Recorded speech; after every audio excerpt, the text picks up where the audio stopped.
Hello दोस्तों, कैसे हो? सब बढ़िया तो है।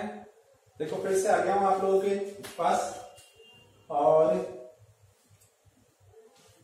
करते हैं अपना टॉपिक स्टार्ट।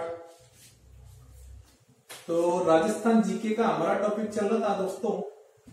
राजस्थान जीके के अंदर हम लोग टॉपिक जो ले रहे थे, हमारे पास जो टॉपिक चल रहा था वो टॉपिक चल रहा था कला एंड संस्कृति, है ना। कला और संस्कृति, और कला और संस्कृति का जो टॉपिक चल रहा था यार, कला और संस्कृति का टॉपिक चल रहा था वो था मेरे दोस्तों लोक देवता। क्या था? लोक देवता। तो हम लोग कल लोक देवता की बात कर रहे थे। देखो क्या हो गया कि बच्चों के मेरे पास कमेंट आए, बोले सर कल वाला जो वीडियो है ना उसमें थोड़ा गड़बड़ है। तो मैंने बोला वापस से डाल देंगे, कोई दिक्कत वाली बात नहीं है। तो वापस से आपके लिए स्टार्ट कर रहे हैं। देखो क्या है चक्कर, देखने में परेशानी आ रही थी बच्चों को, वो देख नहीं पा रहे थे, बोले सब दिख नहीं रहा। तो इसलिए वापस से आप लोगों के आपके सामने फिर टॉपिक स्टार्ट कर रहे हैं, कला और संस्कृति का ही अपना। तो हम बात कर रहे हैं बच्चों अपने क्या कहते हैं इनकी पाबूजी की। किसकी? पाबूजी राठौड़ लेके चल रहे हैं। लोक देवता के अंदर है हमारे पास पाबूजी राठौड़। पाबूजी राठौड़। अब ये जो पाबूजी राठौड़ है बच्चों, तो ये पाबूजी राठौड़ की आप मेरे से बात सुनो ध्यान से, धीरे से, प्यार से, ठीक है। और मैं आपको बहुत बढ़िया पढ़ाने वाला हूं। बस दोस्तों एक काम करना आप लोग कि वीडियो को फैला दो मार्केट के अंदर, बता दो फिर से आगे सर, जोरदार तरीके से वीडियो को शेयर कर दो, लाइक कर दो और सब्सक्राइब कर दो। तो स्टार्ट करते हैं अपने पाबूजी राठौड़। तो देखो क्या चक्कर चला बच्चों, चक्कर ये चला कि एक बार क्या है, ये आपके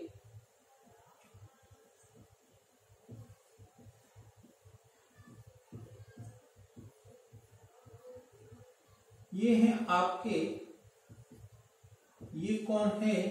सज्जन। ये सज्जन है बच्चों,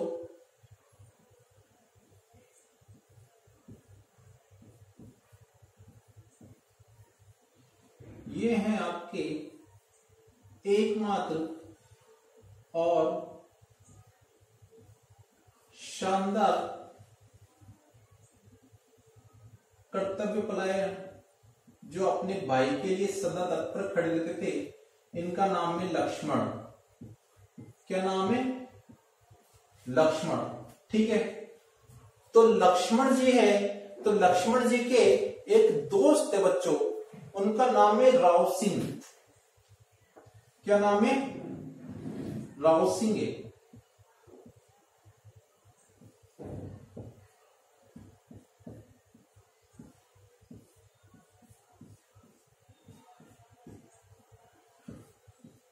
इनका जो नाम है वो है राव सिंहा। क्या नाम है? राव सिंहा। ध्यान रखना, ठीक है। ये राव सिंह जो है बच्चों, वो मारवाड़ के प्रथम शासक रहे, ध्यान रखना। तो इन्होंने क्या है अपने दोस्त को, है ना, क्या किया, कॉल लगाया। लक्ष्मण जी ने अपने दोस्त को कॉल लगाया और कॉल लगा के बोला कि यार राव सिंहा मेरी बात सुन। इन्होंने इनसे कहा कि राव सिंहा मेरी तू बात सुन। तो राव सिंह ने बोला हाँ हेलो, कौन बोल रहा है? तो इन्होंने बोला कि भैया लक्ष्मण बोल रहा हूं, ध्यान रखो, ठीक है, और ज्यादा पूछताछ मत करो वरना तीर चला दूंगा। तो राव सिंह ने बोला पहचान गया भगवान, आप बताओ कि लक्ष्मण जी क्या बात हो गई, ठीक है। तो लक्ष्मण ने कहा कि मुझे क्या है धरती पे अवतार लेके जाना है, ठीक है। जैसे रामदेव जी अपने अवतार लेके गए, ठीक है, अवतार लेके आए थे। तो कौन आए थे? रामदेव जी किसके अवतार थे? आपको पता है, मैंने बता दिया आपको पहले, आप ध्यान से वापस से वीडियो को देखना। तो इधर लक्ष्मण जो है वो राव सिंह को बोल रहे हैं मेरे को धरती पे क्या अवतार लेके जाना है। तो यार कुछ मतलब धरती पे मैं अवतार लूं तो किसके रूप में लूं, ठीक है, और कैसे लूं? तो राव सिंह ने बोला कि प्रभु, मतलब प्रभु तो नहीं है पर ऐसे नहीं बोलते आपस में, अरे प्रभु कैसे हाल चाल है आपके, तो वो वाले। तो राव सिंह ने लक्ष्मण जी से कहा कि लक्ष्मण जी आप मतलब धरती पे आ रहे हो अवतार लेके, तो आप आ तो जाओ ठीक है, पर आपको आना तो किसी न किसी घर में पड़ेगा। तो लक्ष्मण जी ने बोला हाँ यार आना तो पड़ेगा, तो किसके आऊं? तो बोले आप एक काम करो कि मेरे वंशज है, ठीक है। किसके वंशज है? राव सिया के वंशज है। राव सिया के कौन है? वंशज। और राव सिया के जो वंशज है वो है धांधल जी राठौड़। कौन है?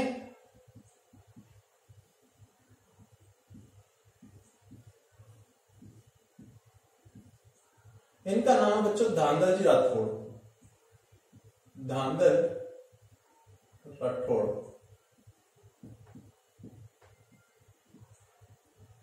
ठीक है।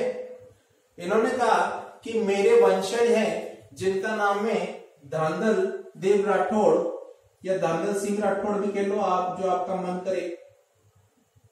क्या नाम है? धांधल देव राठौड़, ठीक है। आप उनके घर में जन्म ले लो और अवतार ले लो। तो कृष्ण भगवान ने राव सिंह से कहा कि यार मेरे को अवतार लेना है, तो इन्होंने बोला मेरे वंशज जो है धांधल देव राठौड़, उनके यहाँ पे आप जाके जन्म ले लो और अवतार ले लो, कोई टेंशन वाली बात नहीं है। तो इन्होंने बोला यार बात तेरी डन है, मैं धांधल देव राठौड़ के यहाँ पे जा रहा हूँ अवतार लेने। तो अब ये कृष्ण भगवान है, ये सॉरी कृष्ण क्या लक्ष्मण जी है, ये लक्ष्मण जी कहाँ पे आएंगे? धांधल देव राठौड़ के आएंगे, ठीक है। तो बड़े वाले लक्ष्मण जी को तो अपन यहाँ से करते खत्म, यहाँ से तो अपन इनको हटा देते बच्चों, ये अपन ने हटा दिया। अभी बचपन का रूप लेके आएंगे ना, धांधल जी राठौड़ का भी कोई काम नहीं है, तो इनको भी यहाँ से हटा देते। तो अब देखो क्या है, धांधल देव राठौड़ वापस से मारे थे अपन, क्या टेंशन है मेरे को। तो ये देखो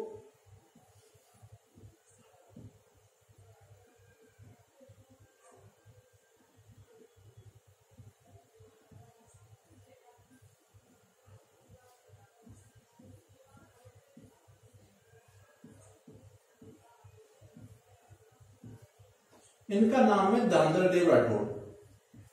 धांधल देव राठौड़ ये किसके वंशज है? ये राव सिया मारवाड़ का प्रथम शासक, ठीक है। तो ऐसे अब देखो धांधल देव राठौड़ जो है इसके यहाँ पे ये जन्म लेंगे। तो अब धांधल देव राठौड़ के यहाँ पे जन्म लेंगे, तो धांधल देव राठौड़ के पेट से तो लेंगे नहीं।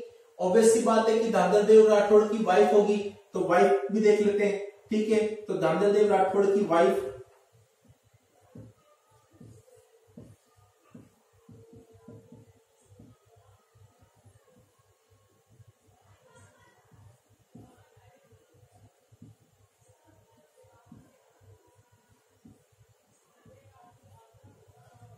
ठीक है। ये देखो इसको है ना, जो बच्चों क्या था, फूल पसंद थे। ये देखो फूल पसंद है इनकी वाइफ को। इनके जो ड्रेस होती थी उसमें भी क्या फूल बने होते थे, क्या बने होते थे ड्रेस में भी? फूल, ठीक है। और लाल रंग के हैं क्या कहीं? लाल तो है नहीं, नीले बना दो यार। तो नीले रंग के और हरे रंग के ऐसे फूल बने होते थे। तो ये देखो क्या बने, फूल बने, ठीक है। तो इसलिए इनका नाम है फूलम दे, ठीक है। ये हर किसी से बोलती थी फूल दे फूल दे, तो इनका नाम ही पड़ गया फूलम दे, ठीक है। ये है अपने धांधल देव राठौड़। धांधल देव राठौड़, ठीक है। अब देखो अब किसके द्वारा पैदा होंगे? फूलम दे के पास, फूलम दे के पेट पे तो पैदा होंगे। फूलम दे ही जन्म देगी किसको? किसको जन्म देगी? आपको मालूम है, पाबूजी राठौड़ को जन्म देगी।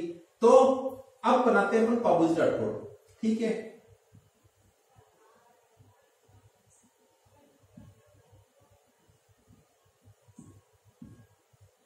अब ये आपके पैदा हो गए बाबूजी राठौड़, ठीक है। बाबूजी राठौड़ पैदा हो गए। बाबूजी राठौड़ किसके जन्म घर में जन्म दिए? धांधल देव राठौड़ के, ठीक है। माता का नाम फूलम दे, बाबूजी जब धरती पे आए तो बाबूजी ने देखा यार कंपटीशन बहुत ज्यादा है, कंपटीशन मेरे घर में बहुत ज्यादा है, क्योंकि बाबूजी का ऑलरेडी एक बड़ा भाई था, बाबूजी का ऑलरेडी एक बड़ा भाई था। ठीक है, इस बड़े भाई का नाम था बूढ़ो जी, बड़ा है ऑब्वियस सी बात है, तो बूढ़ो जी नाम होगा, बूढ़ो जी। ठीक है, तो बाबूजी के बड़े भाई का नाम था बूढ़ो जी। ठीक है, अब फिर क्या है, इन्होंने देखा कि इनसे एक बड़ी बहन भी है ना, तो बहन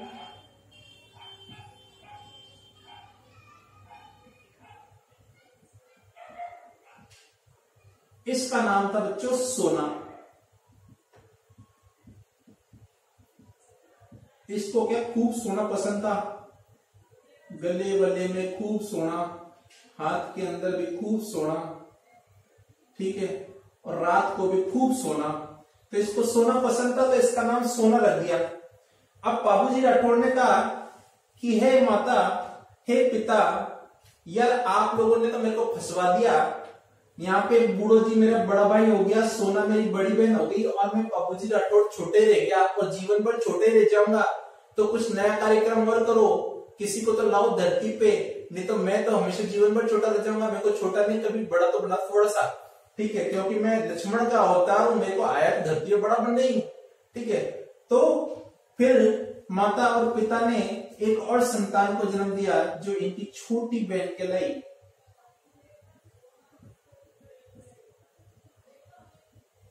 इसका नाम है पेमा। क्या नाम है बच्चों? पेमा।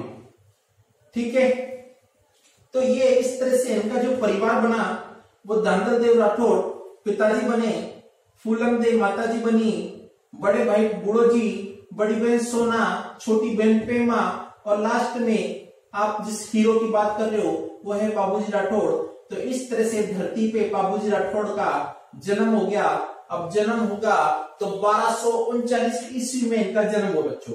कब हुआ? 1239 ईस्वी में। इस बात को आप नोट कर लो ध्यान से, 1239 ईस्वी में बाबूजी राठौड़ का जन्म हुआ। अब बाबूजी राठौड़ का कहीं जन्म हुआ तो उस जगह का कुछ ना कुछ तो नाम होगा मेरे बच्चों।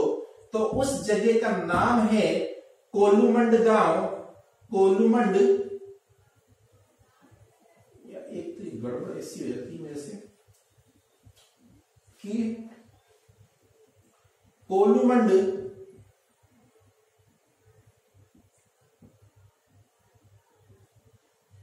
ये जो है जोधपुर में।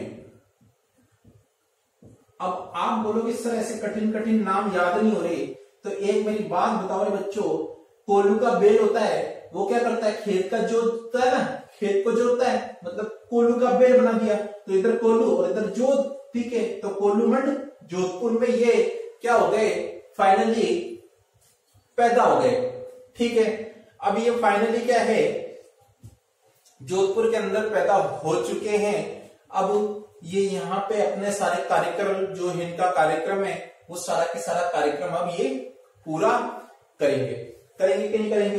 करेंगे। तो अब हम बात करते हैं धांधल देव राठौड़, फूलन देव, बाबूजी भी आ गए, बूढ़ो जी भी है, सोना भी है और पेमा भी इनके है। अब ये है ना, इनकी आगे बात करूं बच्चों तो देखो क्या चक्कर है कि अब ये बड़े होंगे। भाई जब बच्चा जन्म ले लिया, किसी जगह पे लिया, तारीख भी बता दिया आपको, ठीक है, तो अब ये बड़े होंगे। ठीक है, तो बड़े करो इनको थोड़ा सा, इनको क्या है बड़ा किया।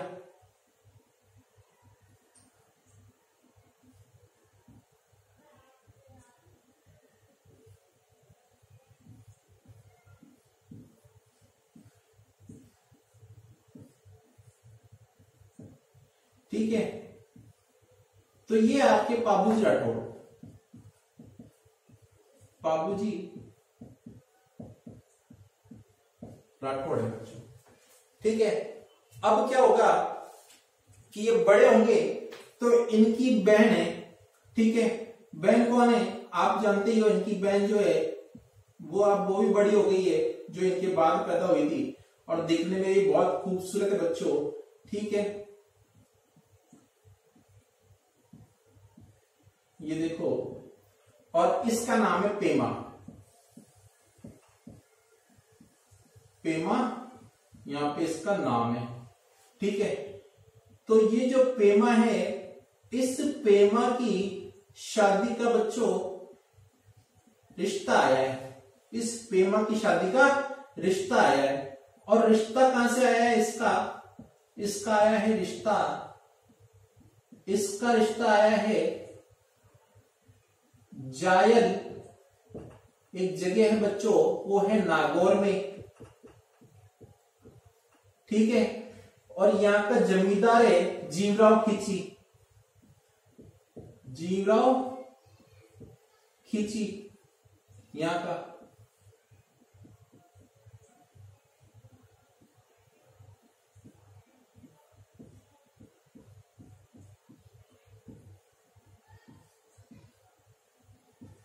ये जीवराव खींची जो है, इसका रिश्ता आया है आपके पेमा के लिए, ठीक है। तो बाबूजी राठौड़ ने कहा कि पेमा अब तेरा टाइम हो गया कोल्लूमंड जोधपुर के अंदर पूरा, तो अब तेरी यहाँ पे शादी करवा रहे हैं हम जीवराव खींची से, तो तू जीवराव खींची के साथ अब जीवन व्यतीत करेगी जायल नागौर के अंदर, ठीक है। तो जीवराव खींची ने जब पेमा को देखा तो जीवराव खुश हो गया कि यार मतलब अच्छी है लड़की, तो दिखने में भी देख लो आप कितनी खूबसूरत दिख रही है। अब जब पेमा ने जीवराव खींची जब इसको देखने आया तो चुपके से पेमा ने भी देख लिया। तो पेमा ने देखा, क्योंकि पहले के जमाने में क्या होता था, पहले के जमाने में तो लड़कियां ऐसे नजर उठा के देखती थी, पर पेमा तो पेमा थी, पेमा ने भी देख लिया जीवराव खींची को। तो जीवराव खींची जो था वो भी इनको पेमा खूब अच्छा लगा कि यार नहीं यार लड़का तो है, मतलब अभी तो सही है देखने में ठीक ठाक, ठीक है। तो इन दोनों की जो है क्या करा दी गई, शादी करा दी, इन दोनों की क्या करा दी है, शादी, ठीक है। ये ऐसे फेरे पाड़ दिए इनके, तो ये शादी हो गई इनकी। अब ये पेमा कहाँ रहेगी, पेमा क्या यहाँ रहेगी क्या, नहीं पेमा यहाँ नहीं रहेगी, पेमा कहाँ चली जाएगी, यहाँ चली जाएगी क्या, हाँ यहाँ चली जाएगी। तो ये पेमा अब यहां से ये देखो आप यहां चली गई है बच्चों, ठीक है। ये आ गई आपकी पेमा, कहां पर आ गई है, जायल नागौर जीवराव खींची के यहां पे, ठीक है ना। तो ये इसकी यहां पे हो गई शादी। अब बाबूजी राठौड़ यहां पे अपने कोल्लूमंड गांव, कहां पर, जोधपुर के अंदर आराम से मस्ती से रह रहे, कोल्लूमंड गांव जोधपुर में मस्ती से आराम से रह रहे। इनका भाई जो बूढ़ो जी वो भी यहाँ पे रह रहे, ठीक है। इनके दोस्त हैं बच्चों तीन, ठीक है। इनके जो तीन दोस्त हैं वो है चारा, चांदा, हरमल और डेरा। क्या नाम है, तीन दोस्त, चांदा, हरमल, डेरा। वो तीनों दोस्त भी यहाँ पे रहते हैं, बूढ़ो जी भी यहाँ पे रहते हैं, बाबूजी राठौड़ भी यहीं पे रहते हैं। कहाँ रहते हैं, अरे कोल्लूमंड, कोल्लूमंड कहाँ पे, जोधपुर के अंदर, कितनी बार बोलूं, ठीक है। तो ये यहीं रहते हैं। अब क्या होगा, अब चक्कर ये है कि एक बार क्या है, जीवराव खींची जो है ना वो बाबूजी के यहाँ पे आएगा। कहां पे आएगा, बाबूजी के यहाँ पे। अब बाबूजी कहाँ रहते हैं, बाबूजी रहते हैं कोल्लूमंड, कोल्लूमंड कहां पे, ये जोधपुर में, ठीक है। यहां पे आएगा। अब यहां पे आएगा तो यहां पे बच्चों एक जो है औरत है,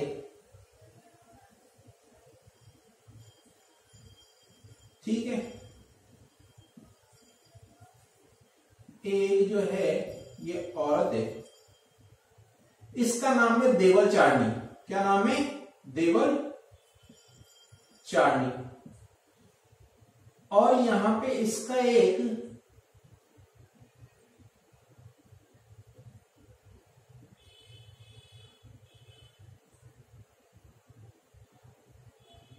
घोड़ी है देवल चारनी की, ये काले रंग की है बच्चों। कैसी है, काले रंग की। और ये घोड़ी है, घोड़ा नहीं, ध्यान रखना, घोड़ी है, और इस घोड़ी का नाम है केसर कलामी। केसर कलामी, ठीक है। तो अब क्या है, ये जीवराव खींची जो है कोल्लू मंडल जोधपुर आए बाबूजी के यहाँ पे, तो एक बार घूमते घूमते इधर इस रास्ते पे आ गए, ठीक है। तो ये घूमते घूमते जब इधर आया तो उसकी नजर पड़ी इस घोड़ी पे, ठीक है, जीवराव खींची की, और उसने देखा कि यार ये घोड़ी तो जोरदार है, ठीक है। केसर कलामी जो घोड़ी बहुत जोरदार है, काले रंग की है और बहुत दिखने में बहुत खूबसूरत है। तो जो है जीवराव खींची जो जैल नागौर से आया था, है ना, कोल्लू मंडल में बाबूजी के यहाँ पे, तो उसने कहा देवल चांदी से कि है देवल चांदी, तू अपनी घोड़ी मुझको दे दे, बदले में तू चाहे जो ले ले, ठीक है। तो देवल चांदी ने कहा कि मुझे अपनी घोड़ी बहुत है प्यारी, तुम जाना चाहो जहां, मैं नहीं दूंगी मेरी घोड़ी कभी भी तुमको, ठीक है। तो देवल चांदी ने मना कर दिया। तो जीवराव खींची ने कहा कि देवल चांदी घोड़ी दे दे, हैं, बदले में तू चाहे जो ले ले। देवल चांदी ने मना कर दिया कि नहीं, मैं नहीं दूंगी, चाहे तुम जो भी मुझको दो, मेरे को चाहिए ही नहीं, मुझे तो अपनी घोड़ी और मुझे तो अपनी गाय बहुत पसंद है, मैं अपनी घोड़ी और अपनी गाय से बहुत प्यार करती हूँ, मैं किसी को नहीं दूंगी, ठीक है। तो जीवराव खींची फिर हट पे आ गया। जीवराव खींची ने कह दिया देख दे दे वरना दो चाटे मार दूंगा खींच के, ठीक है। क्योंकि खींच के क्यों मार रहा है, क्योंकि खींची है, देख लो आप जोरदार तरीके से याद करने का तरीका, खींच के इसलिए मारने की बोल रहा है। तो देवल चांदी ने बोला कि चल दे यहाँ से वरना जूती उठा लूंगी अभी, ठीक है। फिर जीवराव खींची ने कहा देख मान जा वरना मेरा गुस्सा आ जाए। तो देवल चांदी ने बोला एरा गैरा समझे क्या, चाटा मारूंगी, खींच के भाग जाए ऐसे, ठीक है। तो जीवराव खींची, फिर उसको गुस्सा आ गया। जीवराव खींची ने बोला देख दे दे, नहीं तो मैं फिर कुछ ना कुछ कर दूंगा। तो देवल चांदी ने बोला भाग जाए ऐसे, नहीं तो उठाऊंगी डंडा। तो ऐसे इनकी कहानी चल रही थी। इतने में बाबूजी राठौड़ आए। बाबूजी राठौड़ ने जीवराव खींची से बोला कि क्या चक्कर क्या है, क्यों लड़ाई कर रहे हो देवल चांदी से, ठीक है। तो जीवराव खींची ने बोला देखो बाबूजी बात ऐसी है, मैं इससे बोल रहा हूँ कि तेरी घोड़ी दे दे केसर कलामी, तो ये दे नहीं रही है, ठीक है। तो बाबूजी राठौड़ ने बोला कि देवल चांदी दे दे घोड़ी, ठीक है, केसर कलामी। तो देवल चांदी ने बोला मेरी घोड़ी है, मैं किसी को नहीं दूंगी, मेरे को बहुत प्यारी है मेरी घोड़ी, मेरी गाय बहुत प्यारी है, मैं किसी को नहीं दूंगी। तो फिर बाबूजी राठौड़ ने जीवराव खींची से कहा कि देखो ये तो दे नहीं रही है घोड़ी, और घोड़ी तो इसी की है, अपन कुछ कर नहीं सकते, ठीक है। तो आप तो एक काम करो कि निकलो यहां से। तो जीवराव खींची को आ गया गुस्सा। इसने कहा यार मेरी कोई इज्जत है या नहीं है, मैं दामाद हूं इस घर का, और तुम बोल रहे हो निकलो यहां से, हैं, और तुम एक इस औरत का साथ दे रहे हो, मेरा साथ नहीं दे रहे। तो अब तुम मेरे से बात मत करना कभी जीवन में, और मैं तुम्हारे घर में कभी नहीं आऊंगा कोल्लू मंडल, ठीक है। तो जीवराव खींची यहाँ से वापस जाएगा नहीं जाएगा नागौर, जाएगा सर। तो जीवराव खींची कोल्लू मंडल से वापस कहां चले गया, नागौर चले गया, ठीक है। तो ये देवल चांदी जो है इसकी घोड़ी यहीं पे रह गई और ये चले गया नागौर, ठीक है। अब ये नागौर चले गया, तो ये नागौर चले गया बच्चों यहाँ पे। तो अब बात आगे बढ़ाए थोड़ी सी। जीवराव खींची का चले गया, नागौर चले गया, ध्यान रखना, ठीक है। नागौर कहां पे, जायर, नागौर के अंदर एक जगह। तो अब क्या है कि क्या हुआ बच्चों कि ये जो है ना अपने बाबूजी के लिए क्या रिश्ता आया, ठीक है। ये देखो बाबूजी की थोड़ी सी मूंछ निकल गई बच्चों, ठीक है। तो बाबूजी के लिए रिश्ता आया। अब ये रिश्ता आया बाबूजी के लिए, तो ये रिश्ता कहां से आएगा बच्चों, अरे कहां बनाऊंगे यार, ये बाबूजी के लिए आया रिश्ता, ठीक है। और ये रिश्ता आया है पाकिस्तान से। कहां से आया है, दूर से, बड़ी दूर से, ये देखो बड़ी दूर। और ये बड़ी दूर कौन सी जगह है, ये है आपकी पाकिस्तान,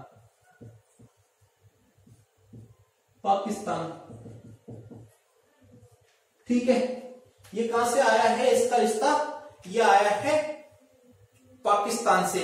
और पाकिस्तान में अमरकोट जगह है, अमरकोट इसे उमरकोट भी कहते हैं बच्चों, उमरकोट ये जगह है। यहां का एक राजा है, राजा का नाम है सूरजमल सोडा। क्या नाम है,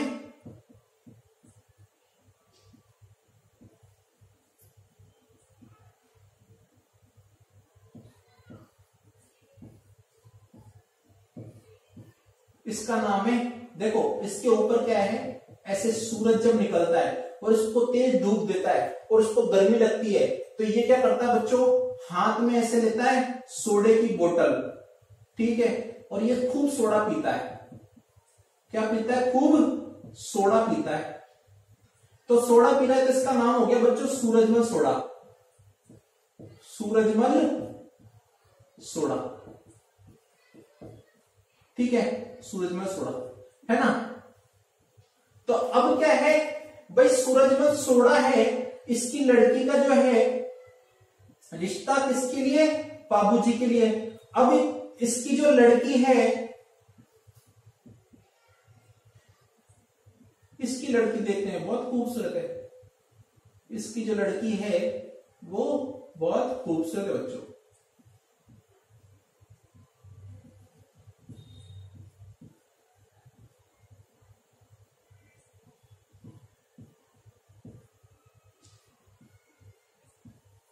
ठीक है, इसका नाम है सुप्यार दे। क्या नाम है इसका, इसका नाम है सुप्यार दे। सुप्यार दे मतलब सु मतलब अच्छा प्यार दे, ठीक है। तो सूरजमल सोडा जो है उसकी लड़की का रिश्ता किसके पास आया, बाबूजी के लिए। और बाबूजी ने देखा कि नहीं यार लड़की तो जोरदार है, ठीक है, दिखने सुनने में लड़की जो है वो अपने लायक है, अपने बीच में बैठे उठे तो दिखने में भी सही लगेगा।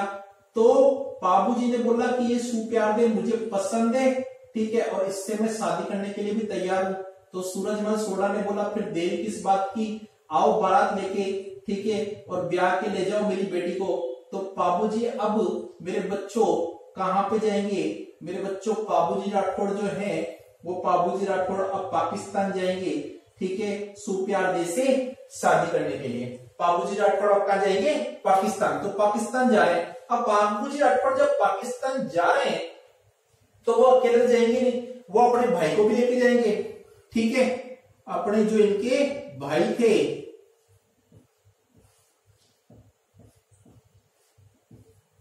बड़ा भाई था भाई, क्या नाम है, बूढ़ो जी, बूढ़ो जी, बूढ़ो जी को भी लेके जाएंगे और अपने दोस्तों को भी लेके जाएंगे। दोस्त चांदा, हरमल, देरा, ये तीन दोस्त थे। ये है चांदा, ये हरमल और ये डेरा, ठीक है, इनको भी लेके जाएंगे बारात में।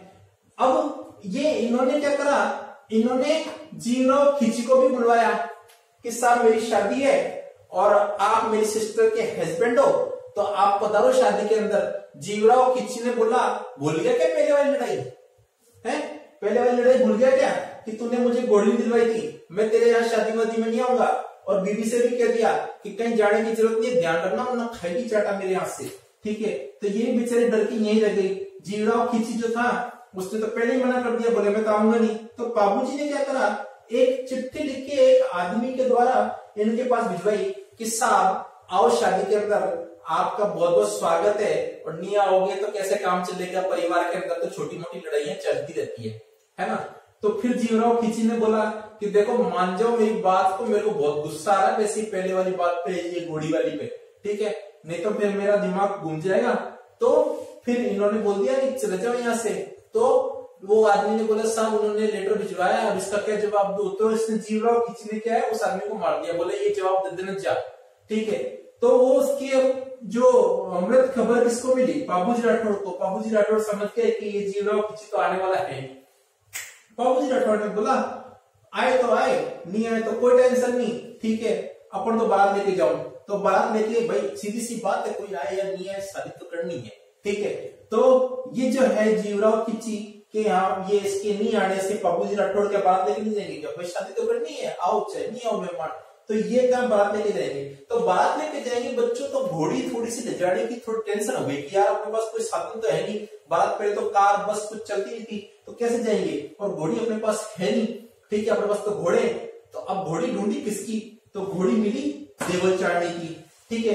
तो ये गए देवल चारणी के पास, बोले देवल चारणी तेरी घोड़ी दे देगी क्या। तो देवल चारणी ने बोला बताओ क्या चक्कर क्या है, क्यों दूं तुमको घोड़ी। तो घोड़ी इसलिए दो क्योंकि मेरे को जाना है शादी में, ठीक है, तो पाकिस्तान जाना है। तो उन्होंने बोला ठीक है ले जाओ, पर एक बात ध्यान रखो। तो बोले क्या? बोले मेरी जो घोड़ी है ये मेरी बहुत सारी गायों के साथ रहती है। बहुत सारी किसके साथ रहती है? गायों के साथ रहती है मेरी। ऐसे ये मेरी गाय ऐसे बना दूं मैं, पेंटर नहीं हो बच्चों, पहली बात तो ध्यान रखना, ठीक है। तो ये गायों के साथ रहती है। अब ये जो गायों के साथ रहती है तो इसको है ना गायों से दोस्ती है मेरी घोड़ी की, ठीक है। और गायों को कभी भी कोई भी परेशान करता है, कोई बैल या फिर कोई डंडा या फिर कोई भी जानवर या फिर कोई इंसान गायों को परेशान करता है तो मेरी घोड़ी उन गायों की रक्षा करती है, ठीक है। तो आप मेरी ये जब घोड़ी ले जाओगे तो मेरी गाय को कोई परेशान करेगा तो फिर मेरी गाय की रक्षा कौन करेगा? तो फिर इन्होंने बाबूजी ने कहा कि तेरी गायों की रक्षा मैं करूंगा।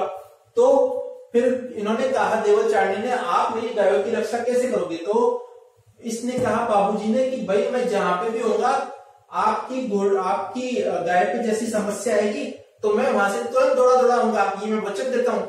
तो देवलचारिणी ने बोला ठीक है आप जा रहे हो तो आप ले जाओ घोड़ी। तो बाबूजी ने बोला देख देवलचारिणी, मैंने तेरे से ये तो कह दिया कि मैं तेरी गायों की रक्षा करूंगा जब मेरे को खबर पड़ जाएगी तो, पर एक बात तो बता मेरे को कि मेरे को खबर पड़ेगी कैसे कि तेरी गायों में समस्या आई है, ठीक है। तो देवलचारिणी ने बोला उसकी टेंशन मत लो, क्योंकि जब भी मेरी गायों पे कोई परेशानी आती है तो मेरी घोड़ी जो है वो हिनहिनाती है, ठीक है। मेरी घोड़ी क्या करती है? हिनहिनाती है।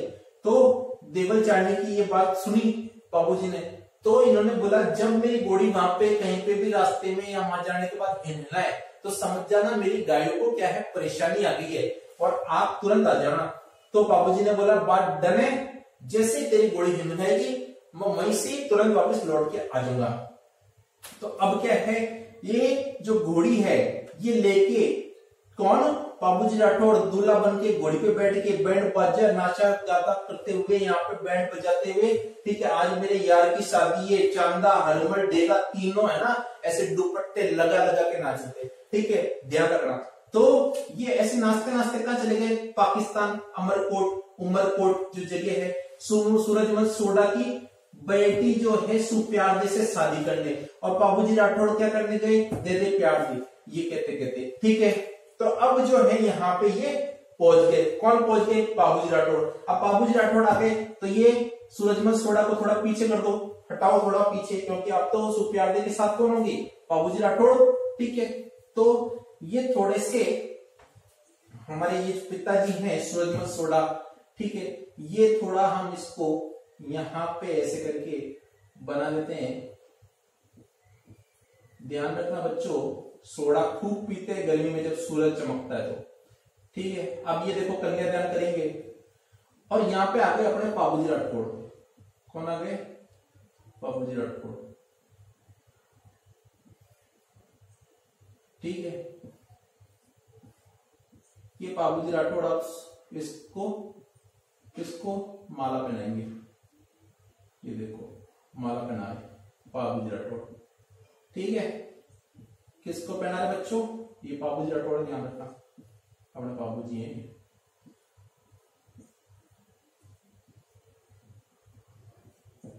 बाबूजी, ठीक है। बाबूजी राठौड़ ने किसको?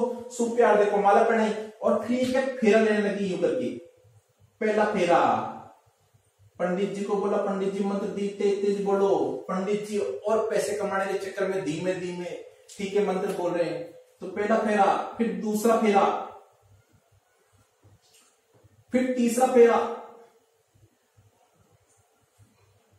फिर चौथा फेरा। अब चौथा फेरा जैसे ही हो रहा था बच्चों, और जैसे चौथा फेरा आधा हुआ रे, ठीक है, अचानक से क्या है, ये केसर कलामी घोड़ी क्या है? हिनहिनागी ऐसे करके। बाबूजी राठौड़ ने केसर कलामी घोड़ी की हिनहनाहट सुन ली, और जैसे हिनहनाहट सुन ली तो बाबूजी राठौड़ को वचन आ गया याद, जो उन्होंने देवलचारिणी को दिया था कि जैसी तेरी घोड़ी हिनहनाएगी मैं वहां से दौड़ा लौटाऊंगा, ठीक है। और मन ही मन में बाबूजी राठौड़ ने कहा कि थोड़ा देर से ही नती रे घोड़ी तो काम मेरा भी हो जाता और मैं भी दुनिया में दूल्हा बन के वापस जाता। ठीक है, तो अब यहाँ पे इन्होंने बोला अपनी तो शादी 3.5 फेरे के अंदर ही हो गई कंप्लीट।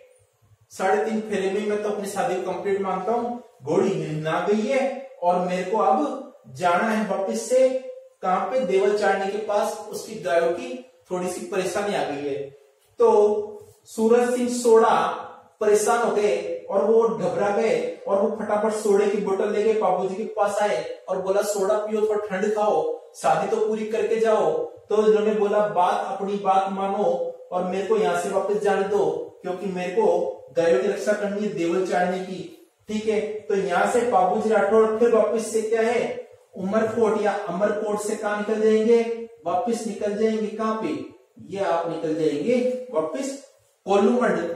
कोल्लूमंड में कहां पे, देवल चारनी के पास।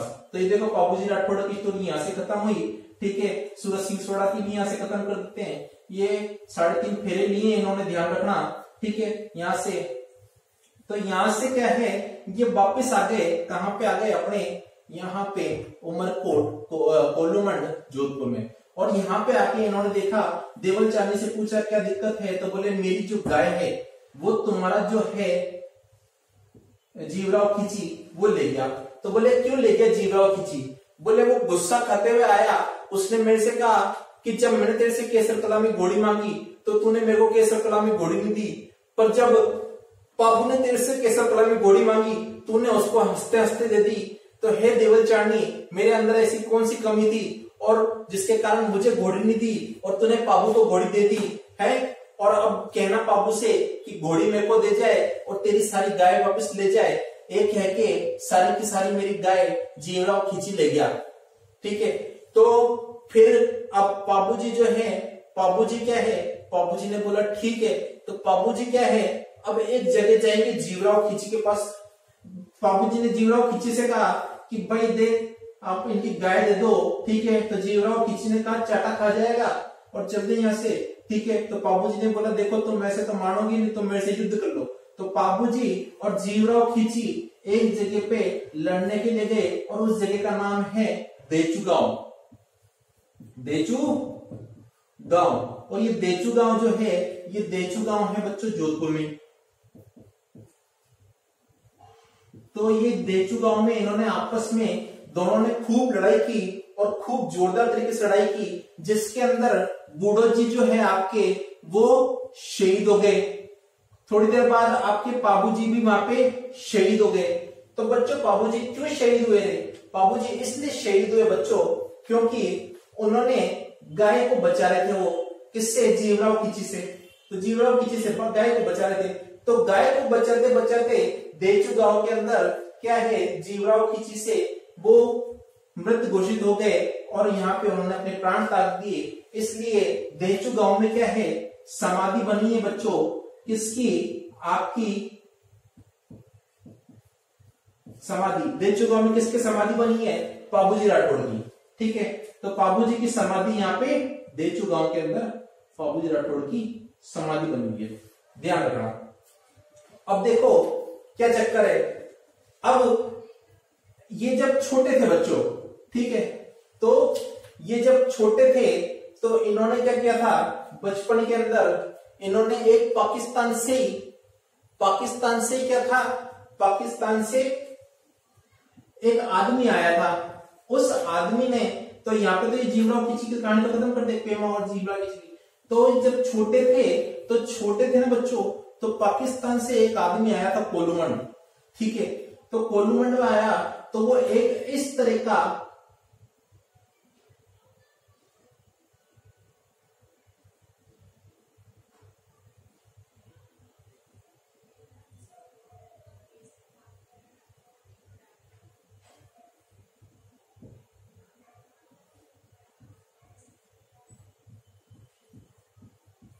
एक पशु लाया था। यह आदमी आया था पाकिस्तान से, पाकिस्तान के सिंध प्रांत से आया था बच्चों। ये कहां से आया था, सिंध से पाकिस्तान। पाकिस्तान के सिंध से आया और ये लेके आया ऊंट। क्या लाया? ऊंट लाया। ठीक है, तो बाबूजी राठौड़ ने उससे तब पूछा था कि भैया तुम ऊंट कहां से लाए हो? ठीक है, तो उसने कहा मैं पाकिस्तान सिंध से ऊंट लेके आया हूं। तो बाबूजी राठौड़ ने बोला कि यार कभी मैं भी पाकिस्तान जाऊंगा तो मैं भी ऊंट लेके आऊंगा। ठीक है, पाकिस्तान जाऊंगा तो मैं भी ऊंट लेके आऊंगा। तो जब बाबूजी राठौड़ लड़की को देखने के लिए, इसको सुप्यारदे को देखने के लिए जब गए थे, तो पाकिस्तानी गए थे, ठीक है, अमरकोट, तो आते समय वहां से ऊंट लेके आ गए थे बच्चों। तो राजस्थान में ऊंट लाने वाले पहले जो लोग देवता हैं या फिर पहले सज्जन जो हैं वो कौन है? बाबूजी राठौड़। तो ऊंट ये लाए। अब ये ऊंट लाए तो बचपन में लेके, ये शादी के बाद, शादी से पहले लेके था गए, पर अब ऊंट खूब खावे पीवे, ठीक है, तो खूब खिलाना पिलाना पड़ता है, इसकी सेवा भी खूब करनी पड़ती है ऊंट की। तो अब इन्होंने देखा यार ये तो गड़बड़ हो रही है, इतनी तो अपन मेहनत कैसे करें ऊंट की, है ना, सेवा वेवा सब चाकरी करनी कैसे करनी है, अपने पास टाइम भी नहीं है। तो इन्होंने क्या करा, एक जाति के लोग होते हैं, एक ऐसे लोग होते हैं बच्चों, ठीक है, ये होते हैं रेबारी जाति, रेबारी या फिर रायका भी कहते हैं। इनको रायका और रेबारी जातियों को ऊंट दे दिया, ठीक है, रायका और रेबारी जाति को ऊंट दे दिया कि लो तुम ऊंट लो, तुम इधर से आने जाने में तुमको परेशानी रहती है, तुम इधर उधर भटकते रहते हो, तो तुम ये ऊंट लो, ऊंट को पालो और इससे आजीविका जो भी तुम्हारी हो वो तुम चलाओ। तो रेबारी और रायका जाति ने इस ऊंट को इनसे ले लिया, ठीक है। तो रेबारी और रायका जाति के लोग क्या है, इनको क्या मानते हैं? आराध्य देव, आराध्य देव। अब आराध्य देव मानेंगे तो गले के अंदर क्या करते हैं, इनकी नाम की मूर्ति, ठीक है, उस पहनते हैं, ठीक है। तो इनके नाम की क्या है, चांदी की मूर्ति पहनते हैं, उससे कहते हैं नावा। क्या कहते हैं? नावा कहते हैं बच्चों, ठीक है। ये उंगली के अंदर है ना, अनामिका जो उंगली होती है उसके अंदर क्या करते हैं, अंगूठी पहनते हैं, अंगूठी पहनेंगे, ठीक है, इसे कहते हैं गोल। और नृत्य करते हैं बच्चों खूब दबा के, ठीक है। अब नृत्य करने के लिए कुछ ना कुछ तो ढोल नगाड़े तो बजाना पड़ेगा। अब ढोल नगाड़े तो तुम आज भी जानते हो, आज के टाइम पे भी अगर ढोल नगाड़े और बैंड बाजे बुलाओ तो खूब पैसे लगते हैं, ठीक है। तो ये लोग कहां से पैसे खर्च करेंगे? तो ये लोग तो क्या करते हैं, अपने घर की थालियां उठा उठा के लाते हैं और ऐसे ऐसे ऐसे ऐसे थाली बजाते हैं और थाली के ऊपर नृत्य करते हैं, तो इसलिए थाली नृत्य भी करते हैं। तो थाली नृत्य किसके लिए किया जाता है बच्चों? थाली नृत्य बाबूजी राठौड़ के लिए किया जाता है। इस चीज का आप ध्यान रखना विशेष तौर पे। ये मैंने वो चीजें बता दी आपको जो कोई नहीं बताएगा, बहुत ध्यान से रखना आप, ठीक है। तो ऊंट को लाने वाले पहले देवता जो थे वो बाबूजी राठौड़ थे, ठीक है। इनको आराध्य देव मानते हैं कौन? रेबारी और रायका जाति के लोग, ठीक है। भील जाति के लोग भी है कुछ, वो भी इनको क्या करते हैं, आराध्य देव मानते हैं। भील जाति के जो लोग है ना, वो भी इनको क्या करते हैं, आराध्य देव मानते हैं। ध्यान रखना आप, ये भील जाति के लोग, भील जाति के लोग, ठीक है, ये भील जाति के लोग जो हैं वो भी इनको आराध्य देव मानते हैं। क्यों? क्योंकि जो इनके जो मतलब ये होते हैं, क्या कहते हैं, रीति रिवाज, और भील जाति के रीति रिवाज, वो भील जाति के रीति रिवाज और इनके जो रीति रिवाज है वो क्या है, आपस में मेल खाते हैं। इसलिए क्या है, भील जाति के लोग भी इनको आराध्य देव मानते हैं, ठीक है। तो आप ये भी ध्यान रखना कि भील जाति के लोग भी इनको अपना आराध्य देव मानते हैं, ठीक है। फिर अब चक्कर क्या है कि भील जाति के लोग भी इनको अपना आराध्य देव मानते हैं। एक और जाति है जिसका नाम है बच्चों नायक या थोरी। क्या नाम है? नायक या थोरी, थ्योरी भी कहते हैं इसे, थ्योरी। इस जाति के लोग जो होते हैं ना बच्चों,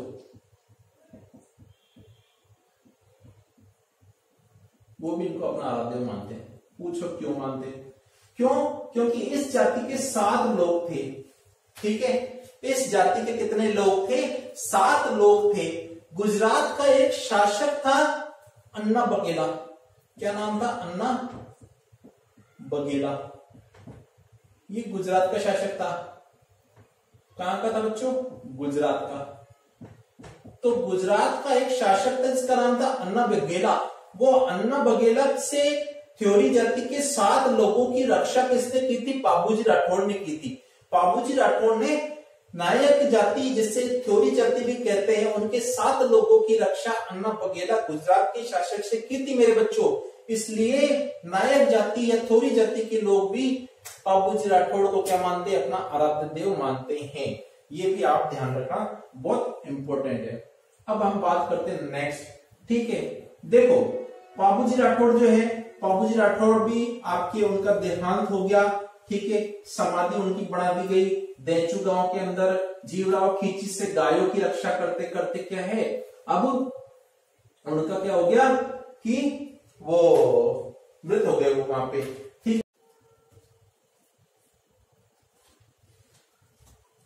हाँ तो बच्चों बात ये कि क्या चलता नहीं चल रहा। हाँ तो मैं बात करता कि बाबूजी राठौड़ देचू गांव के अंदर तो उनकी समाधि बनाई गई, ठीक है। पर बाबूजी राठौड़ का जो मंदिर है बच्चों, वो मंदिर आपका कोलूमंड में ही है, ध्यान रखना। बाबूजी राठौड़ का जो मंदिर है वो मंदिर कहां पे? आपका कोलूमंड में। इस बात को ध्यान रखो, मंदिर कहां पे बाबूजी राठौड़ का? वो है कोलूमंड में, ठीक है। अब बाबूजी राठौड़ का जो मंदिर है बच्चों, उस मंदिर के अंदर क्या खासियत है, ठीक है। बाबूजी राठौड़ का मंदिर देखो, ये जो मंदिर है ना बच्चों, ये आपका कोलूमंड में, ध्यान रखना, ठीक है। कोलूमंड कहां पे? जोधपुर के अंदर है। भाई समाधि तो उनकी देचू गांव में बना दी, पर उनका मंदिर जो है, मतलब मुख्य पूजा स्थल जो है उनका, मुख्य पूजा स्थल वो आपके कोलूमंड में है। कोलूमंड और जोधपुर में, जोधपुर में, कोलूमंड जोधपुर में। इनके जो मंदिर के अंदर क्या है, मतलब क्या खास विशेषता है इनके मंदिर में? खास विशेषता ये है कि बाबूजी की एक मूर्ति है उस मंदिर के अंदर, जिसमें बाबूजी अश्व पे सवार हैं। अश्व काले रंग का है बच्चों, सॉरी मैंने नीला कर दिया, ठीक है। अश्व कैसे है? काले रंग का। भाई केसर कलामी घोड़ी, अश्व कैसे रंग का है? काले रंग का है। ढंग से बना नहीं, जिसका बना वैसे आप स्वीकार करो। एक उनके हाथ में भाला है, उनके हाथ में भाला है, और उनकी झुकी हुई पाग है, झुकी हुई पाग। पाग को क्या कहते हैं? पगड़ी। तो झुकी हुई पाग है, हाथ में भाला है, काले रंग की घोड़ी पे सवार हैं। ये प्रतिमा किसकी है? तो बाबूजी राठौड़ की है। बाबूजी राठौड़ का मुख्य पूजा स्थल कौन सा है? कोलूमंड और जोधपुर, ठीक है। अब इनका यहाँ पे मेला भरता है, ठीक है बच्चों। तो इनका मेला भरता है इस मंदिर में। तो देखो आपको ये पहले बताओ चित्र कैसा लगा, चित्र ये कैसा लगा, ये चित्र आपको कैसा लगा? ये आपको अजीब सा लगा, ठीक है। तो इनका मेला कब भरता है? ध्यान रखना, इनका मेला भरता है चैत्र अमावस्या। अब तो आपको याद रह जाएगा, बोलो हाँ सर याद रह जाएगा। तो चैत्र अमावस्या को इनका मेला भरता है, ध्यान रखना बच्चों, ठीक है। अच्छा एक चीज और ध्यान रखो कि इनकी क्या पड़ गाई जाती है? पड़, पड़ मैं आपको पहले ही बता चुका हूं बच्चों। पड़ या फड़, ये क्या होती है? एक कपड़ा होता है, ठीक है। उस कपड़े के ऊपर क्या होता है? बहुत सारी डिजाइन ड्राइंग बनाई जाती है। मतलब बाबूजी राठौड़ ने अपने जीवन काल में जो जो भी काम किए, ठीक है, उससे रिलेटेड वो सारे चित्र बताए जाते हैं। और जो भोपे होते हैं, वो भोपे क्या करते हैं? ऐसे डंडे ले लेके उस चित्र की तरफ अंकित करते हैं और बताते हैं गा गा के कि बाबूजी जन्मा और बाबूजी इस तरह से धरती पे आए और बाबूजी ने बड़े होने के बाद ये किया, बाबूजी ने वो किए। तो बाबूजी की सारी जितनी भी रामायण होती है वो सारी की सारी पढ़ के अंदर या फड़ के अंदर होती है। और फड़ जो होते हैं उसका वाचन करते हैं, वो करते हैं भोपे। और फड़ जो होती है वो कहां बनाई जाती है? देखो शाहपुरा एक जगह है, शाहपुरा एक जगह है, ये भीलवाड़ा में है, ध्यान रखना। और भीलवाड़ा में शाहपुरा जगह पे जो जोशी जाति के लोग होते हैं वो लोग फड़ बहुत बढ़िया तरीके से बनाते हैं। तो इस बात को भी आप याद रखना कि जोशी जाति के लोग फड़ बनाते हैं, ठीक है। तो इस मेले के टाइम पे या जो फड़ वाचन होती है उस समय क्या है? पावड़े गाए जाते हैं। क्या गाए जाते हैं? पावड़े, ठीक है। भाई देखो रामदेव जी के तो जब फड़ गाई जाती है उस समय ब्यावले गाए जाते हैं, ठीक है। पर पावड़े किसके गाए जाते हैं? पावड़े गाए जाते हैं आपके इनके जो कोलूमंड गांव जोधपुर के निवासी बाबूजी राठौड़, उनके लिए क्या गाए जाते हैं? पावड़े। और जब ये गाए जाते हैं उस समय क्या रावण हत्ता बजाया जाता है बच्चों, रावण हत्ता। रावण हत्ता के लिए मैं आप बता चुका हूं क्या होता है। एक इस तरह की डिजाइन का, इस तरह का चमड़ा लगा होता है, ऐसे ऐसे करके एक वाद्य यंत्र होता है वाद्य यंत्र में क्या है, 9 तरह के तार लगे होते हैं और एक गज होती है, ऐसे एक तार लगा होता है, ऐसी मुड़ी उसमें बांस उस पे, और उस गज से इसको बजाया जाता है। ये चमड़े का होता है और ये नारियल की कटोरी होती है। तो ये वायलिन का एक तरह का रूप है जो आजकल वायलिन चल रही है। तो पुराने टाइम पे ये गज से काम चलता था, इसी से आपके रावण हत्था से काम चलता था। तो ये रावण हत्था भी बजाया जाता है। अच्छा बच्चों, एक चीज और ध्यान रखना कि बाबूजी राठौड़ ने शादी की तो कितने फेरे लिए थे?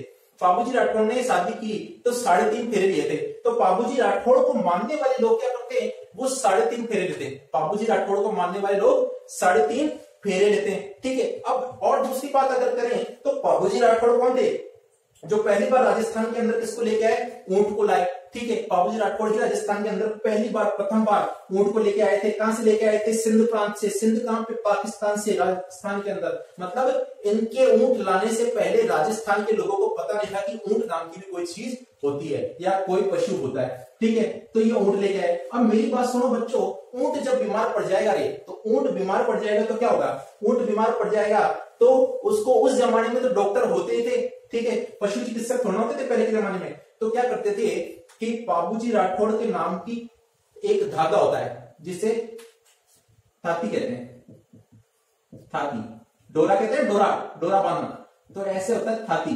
ठीक है, तो वो क्या करते हैं, जैसे मान लो ये ऊंट है तो ऊंट के ऐसे यहाँ पे बांध देंगे उसको और बाबूजी राठौड़ का मंत्र पढ़ देंगे।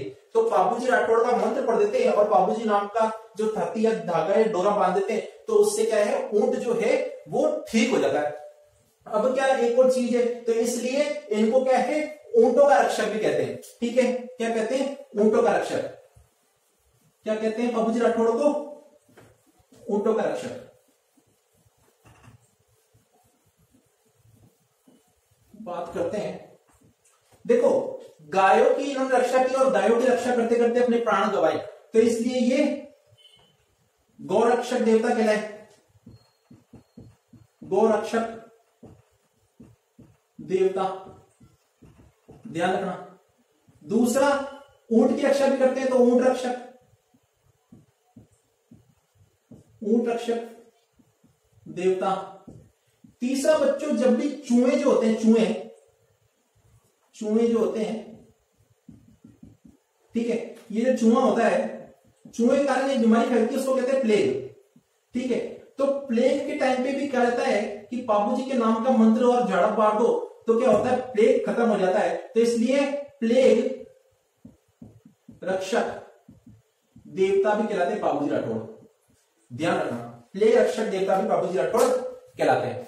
ठीक है, तो ये जो सारी कहानी थी, ये बाबूजी राठौड़ से संबंधित कहानी मैंने आपको सारी की सारी बता दी। ठीक है, कि बाबूजी राठौड़ ने क्या क्या किया। ये सारी जो भी कहानियां इसके अंदर जो बनाई गई थी, वो मैंने आपको याद करने के लिए, ताकि आपको आसानी से याद हो जाए, उसके लिए मैंने कई बार स्टोरीज के अंदर बना के डाल दी बच्चों। ठीक है, तो आपको आसानी से याद हो जाए। बाकी जो भी मैंने बताया उसके अंदर जो तथ्य हैं वो सारे के सारे सही हैं कि भाई प्लेग रक्षक देवता इनको कहा जाता है, ऊंटों का देवता कहा जाता है, इनको गौरक्षक देवता कहा जाता है, इनके हाथ में बाला होता है, झुकी हुई पाग होती है एक तरफ, ठीक है, काले रंग की घोड़ी होती है। ये सारी चीजें जो मैंने बताई वो बिल्कुल तथ्य सही है। तो सारी की सारी चीजें आप पढ़ो, इसके नोट्स बनाओ और बढ़िया तरीके से इसको शेयर कर दो, लाइक कर दो, सब्सक्राइब करवा दो अपने दोस्तों से कि ऐसे क्या करते हो यार। ठीक है, तो आपके लिए मैं वापस से यूट्यूब पे आ गया और आप लोग अगर ऐसे नहीं करोगे तो फिर मेरा मनोबल टूटेगा और बच्चों मनोबल टूटेगा तो मैं अंदर से टूटूंगा और उसके बाद क्या है, मेरा दिमाग खराब हो जाएगा और दिमाग मेरा खराब होगा तो मैं घर वालों का दिमाग खराब करूंगा और घर वालों का दिमाग खराब हुआ तो आप जानते हो कि आपके सर का क्या होगा। ठीक है, तो इसलिए मैं नहीं चाहता कि मेरा दिमाग खराब हो, मेरे घर वालों का दिमाग खराब हो और फिर हमारे घर के अंदर एक नया पंगा हो जाए। तो इसलिए आप क्या करो, इस वीडियो को लाइक करो, शेयर करो, सब्सक्राइब करो और हम मिलते हैं फिर नेक्स्ट वीडियो पे। तो इसी तरह से आप मिलते रहना मेरे से। ठीक है, प्लीज यार एक बार लाइक कर दो। ठीक है, धन्यवाद, बहुत बहुत शुक्रिया वीडियो देखने के लिए, धन्यवाद।